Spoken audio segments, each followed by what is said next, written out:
بسم اللہ الرحمن الرحیم۔ السلام علیکم، آپ دیکھ رہے ہیں الف نیوز اور میں ہوں آپ کے ساتھ ماجد علی۔ شامل کرتے ہیں آج کی ہیڈ لائنز۔ یوکرین پر روسی حملے کو 100 روز مکمل ہو گئے۔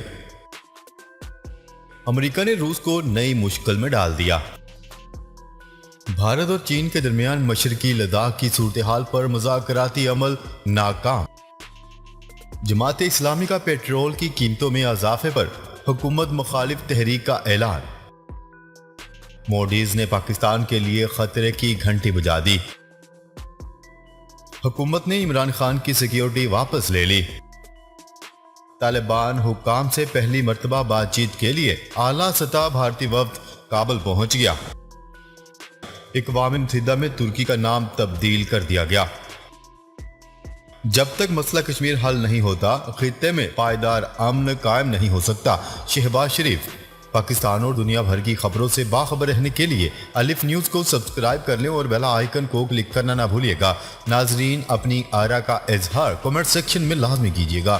ہیڈ لائنز آپ نے جانی، اب بڑھتے ہیں خبروں کی تفصیلات کی طرف۔ یوکرین پر روسی حملے کو 100 روز مکمل ہو گئے ہیں اور اس دوران روسی افواج کی کارروائیوں میں یوکرین میں بڑے پیمانے پر تباہی ہوئی ہے۔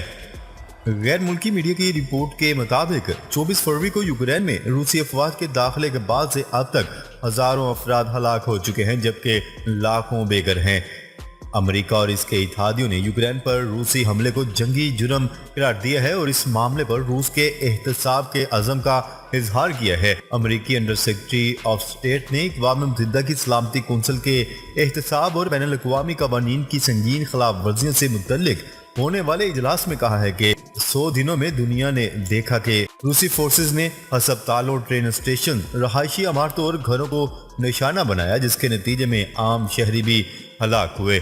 انہوں نے کہا ہے کہ امریکہ یوکرین میں جاری بربریت پر اپنے اتحادیوں کے ساتھ مل کر بڑے پیمانے پر بین الاقوامی تحقیقات کی تیاری کر رہا ہے۔ دوسری جانب آئرلینڈ کے اٹارنی جنرل نے یوکرین کے معاملے پر امریکی اقدامات کا خیر مقدم کرتے ہوئے کہا ہے کہ آئرلینڈ ان 141 ممالک میں سے ایک ہے جس نے یوکرین کا معاملہ فوری طور پر جرائم کی عالمی عدالت کو بھجوایا۔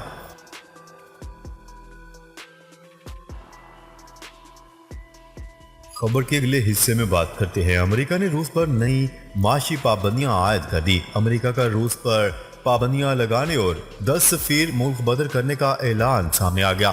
نئی امریکی پابندیوں میں روس کی 17 شخصیات بشمول روسی صدر ولادیمیر پوٹن، روسی وزارت خارجہ کے ترجمان سمیت 5 اشرافیہ کے نام بھی لسٹ میں شامل کر لیے گئے۔ بلیک لسٹ میں 16 ادارے، 7 بحری جہاز اور 3 ہوائی جہاز بھی شامل ہیں۔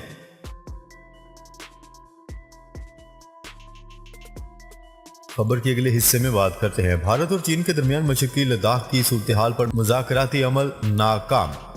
بھارت اور چین کے درمیان مشرقی لداخ کی صورتحال پر مذاکراتی عمل ایک بار پھر ناکام ہو گیا۔ بھارت اور چین کے درمیان گزشتہ روز ہونے والے مذاکرات کے 24ویں دور کا ورچوئل اجلاس ہوا اور لداخ میں لائن آف ایکچوئل کنٹرول کی صورتحال کا جائزہ لیا گیا۔ اجلاس کے بعد دونوں ممالک کی وزارت خارجہ نے اپنے الگ الگ بیانات میں کہا ہے کہ افریقین LAC سمیت دیگر تنازعات کو جلد از جلد حل کرنے کے لیے سفارتی اور فوجی سطح پر مذاکرات جاری رکھنے پر رضامند ہیں تاکہ باہمی تعلقات کو معمول پر لانے کے حالات پیدا ہو سکیں، جبکہ چین کی وزارت خارجہ کے ترجمان نے سرحدی تنازع کے باہمی تجارت اور سرمایہ کاری پر پڑنے والے اثرات سے متعلق کہا ہے کہ چین کا ہمیشہ یہ خیال رہا ہے کہ سرحدی معاملات چین بھارت تعلقات کی مکمل نمائندگی نہیں کرتے۔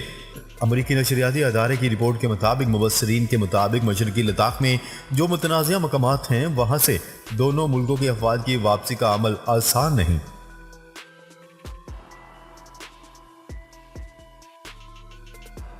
خبر کے اگلے حصے میں بات کرتے ہیں۔ جماعت اسلامی کا پیٹرول کی قیمتوں میں اضافے پر حکومت مخالف تحریک کا اعلان۔ جماعت اسلامی نے پیٹرول کی قیمتوں میں اضافے پر 11 جون سے حکومت مخالف تحریک کا اعلان کر دیا۔ سیکرٹری اطلاعات جماعت اسلامی پاکستان نے ایک بیان میں کہا ہے کہ سود اور مہنگائی کے خلاف 11 جون لاہور سے حکومت مخالف تحریک کا اعلان کریں گے۔ حکمران جان لیں، عوام اب قربانی کا بکرا بننے کو تیار نہیں۔ جماعت اسلامی کے رہنما نے کہا ہے کہ قوم کے صبر کا مزید امتحان نہ لیا جائے۔ IMF کے ساتھ معاہدے کو مسترد کرتے ہیں، یہ معاہدے پارلیمنٹ میں لائے جائیں۔ ان کا مزید کہنا تھا کہ ارکان قومی اسمبلی اور اشرافیہ کی مراد کم کی جائے۔ حکمران اپنے اخراجات تو کم نہیں کرتے، عوام پر بوجھ ڈال رہے ہیں۔ IMF کے کہنے پر پیٹرول مزید مہنگا کیا گیا۔ پیٹرول مہنگا ہونے سے عوام کے اوسان خطا ہو گئے۔ ان کا مزید کہنا تھا کہ مہنگا پیٹرول خریدنا عوام کے لیے مشکل ہے۔ اتحادی حکومت نے بھی عوام کو رتی برابر ریلیف نہیں دیا۔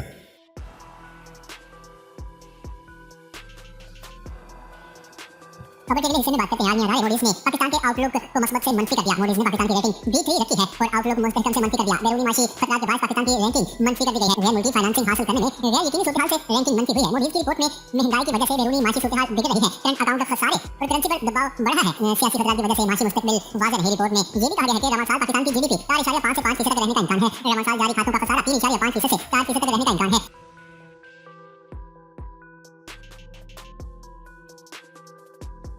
خبر کے اگلے حصے میں بات کرتے ہیں۔ پاکستان تحریک انصاف PTI کے رہنما شہباز گل نے دعویٰ کیا ہے کہ پارٹی چیئرمین عمران خان کی سیکیورٹی واپس لے لی گئی ہے۔ PTI رہنما شہباز گل نے سماجی رابطے کی ویب سائٹ ٹویٹر پر دعویٰ کیا ہے کہ عمران خان کو اسلام آباد پولیس کی طرف سے دی گئی سیکیورٹی واپس لے لی گئی ہے۔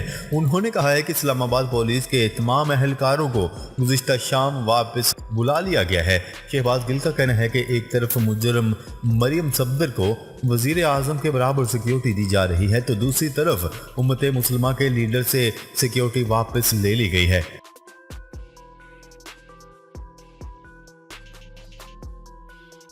خبر کے اگلے حصے میں بات کرتے ہیں۔ افغانستان سے امریکی اور اتحادی افواج کے انخلا کے بعد پہلی مرتبہ بھارتی وزارت خارجہ کے اعلیٰ حکام پر مشتمل اعلیٰ سطح وفد مذاکرات کے لیے کابل پہنچ گیا۔ نیوز رپورٹ کے مطابق بھارتی خبرساں ادارے کی رپورٹ کے مطابق بتایا گیا ہے کہ افغانستان میں برسر اقتدار طالبان حکام سے بات چیت کے لیے اعلیٰ سطح کا وفد کابل پہنچا ہے اور دونوں ممالک کے درمیان کابل سے غیر ملکی افواج کے انخلا کے بعد بڑی پیش رفت ہوئی ہے۔ اس ضمن میں بھارتی وزارت خارجہ نے جاری کردہ بیان میں کہا ہے کہ کابل پہنچنے والا وفد سینئر طالبان رہنماؤں سے ملاقات کرے گا جس میں انسانی امداد پر تبادلہ خیال کیا جائے گا۔ واضح رہے کہ طویل عرصے سے جنگ اور شورش کے باعث افغانستان میں غربت بھوک نے انسانی المیے کو جنم دینا شروع کر دیا ہے۔ پاکستان کی جانب سے اس ضمن میں متعدد مرتبہ عالمی برادری کی توجہ مبذول کروائی گئی ہے۔ اس سلسلے میں 2 مرتبہ پاکستان OIC وزراء خارجہ کانفرنس کی میزبانی بھی کر چکا ہے۔ بھارتی ذرائع ابلاغ کے مطابق نئی دہلی سے وزارت خارجہ کے حکام کا کہنا ہے کہ کابل پہنچنے والا اعلیٰ سطح وفد انسانی امداد کی فراہمی کی نگرانی کرے گا اور ان علاقوں کا دورہ بھی کرے گا جہاں بھارتی حمایت یافتہ پروگرام یا منصوبے زیر تکمیل ہیں۔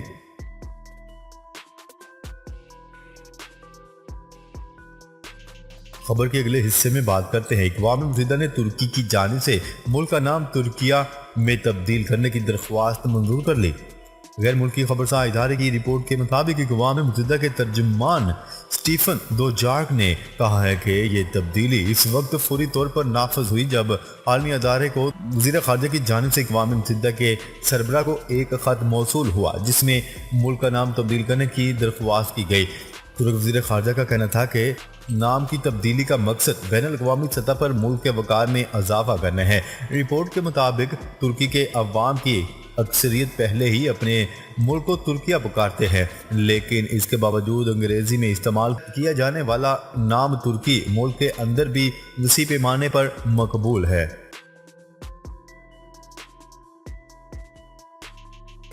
خبر کے اگلے اور آخری حصے میں بات کرتے ہیں۔ وزیر اعظم شہباز شریف کا کہنا تھا کہ ہمسایہ ممالک کے ساتھ مسائل بات چیت سے حل کرنا چاہتے ہیں۔ جب تک مسئلہ کشمیر حل نہیں ہوتا خطے میں پائیدار امن قائم نہیں ہو سکتا۔ ترک سرکاری ٹی وی کو انٹرویو دیتے ہوئے شہباز شریف کا کہنا تھا کہ 2 طرفہ تعلقات کو مزید مستحکم کرنا چاہتے ہیں۔ پاک ترک دوستی دہائیوں پر محیط ہے، پن بجلی کے منصوبے کو اہمیت دے رہے ہیں۔ ترکی کے دوست ہمارے دوست ہیں، ترکی کے دشمن ہمارے دشمن ہیں۔ جب تک مسئلہ کشمیر حل نہیں ہو جاتا خطے میں پائیدار امن قائم نہیں ہو سکتا۔ ہمسائے ممالک کے ساتھ مسائل بات چیت سے حل کرنا چاہتے ہیں۔ سی پیک 1 بیلٹ روڈ خطے کی ترقی کا اہم پروجیکٹ ہے۔ پاکستان، چین اور ترکی 1 بیلٹ منصوبے میں شراکت داری سے اہم کامیابیاں حاصل کر سکتے ہیں۔ ناظرین، اب تک کے لیے اتنا ہی۔ مزید خبریں لے کر بہت جلد آپ کی خدمت میں حاضر ہوں گے. تب تک کے لیے اپنا خیال رکھیے گا. اللہ نگہبان.